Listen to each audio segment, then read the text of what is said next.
In 1624, Mughal Emperor Jahangir received word of yet another defeat at the hands of his greatest enemy, Malik Ambar. Despite coming to India as an enslaved youth, Ambar had risen to rule over the Indian Sultanate of Ahmednagar. And his brilliant military tactics had brought the Mughals' march of conquest to a screeching halt. Jahangir was so obsessed with defeating his rival, he'd commissioned a painting of himself shooting an arrow at Ambar's skull. Malik Ambar was born in the late 1540s in central Ethiopia as Chapu, a member of the Oromo people. Every year, as part of ongoing conflicts with their neighbors, Oromo youth were among the thousands of Ethiopians captured and sold into the Indian Ocean slave trade. In this part of the world, enslaved individuals retained some legal rights, and enslavers could be held accountable for severe mistreatment. There was also less legal discrimination against previously enslaved people, allowing some individuals who gained their freedom to acquire great wealth and power. However, these circumstances shouldn't overshadow the trauma of enslavement, which violently severed individuals from their lives and loved ones.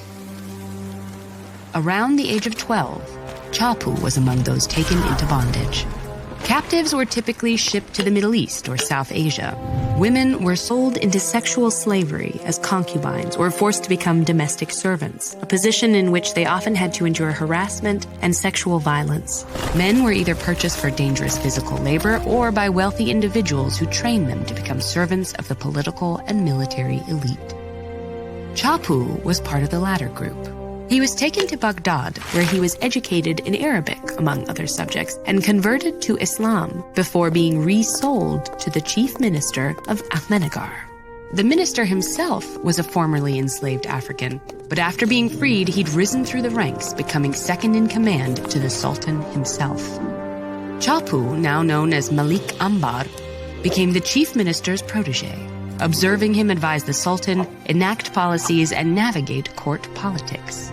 After the minister's death, his widow granted Ambar's freedom, and like many newly freed Africans in India at the time, Ambar became a mercenary soldier.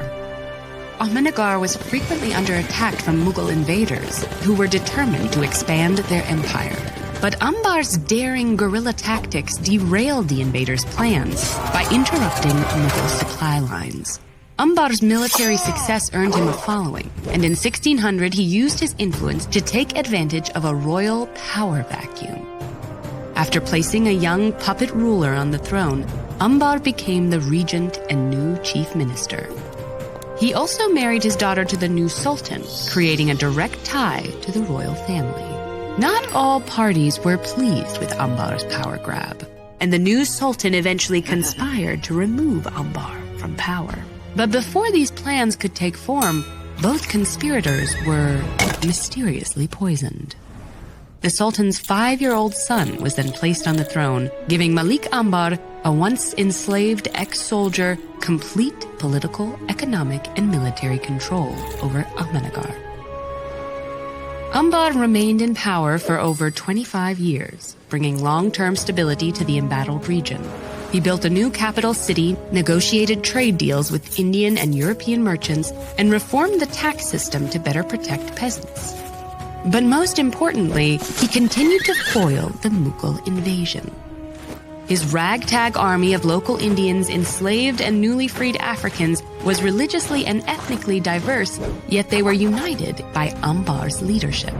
And he made up for his lack of numbers by launching lightning attacks that demoralized and exhausted the Mughal troops, long before they reached the battlefield. Jealous of Ambar's success and popularity, some of his enemies accused him of maintaining power through sorcery and devil worship. Others begrudgingly acknowledged his piety, generosity, and military genius. Regardless, very few ever outmaneuvered him. Malik Ambar died of natural causes in 1626, leaving Ahmednagar to his son, who was unable to maintain his father's military record. Just 7 years later, the Sultanate finally fell to the Mughal forces, heralding the fall of the kingdom Ambar had risen to lead.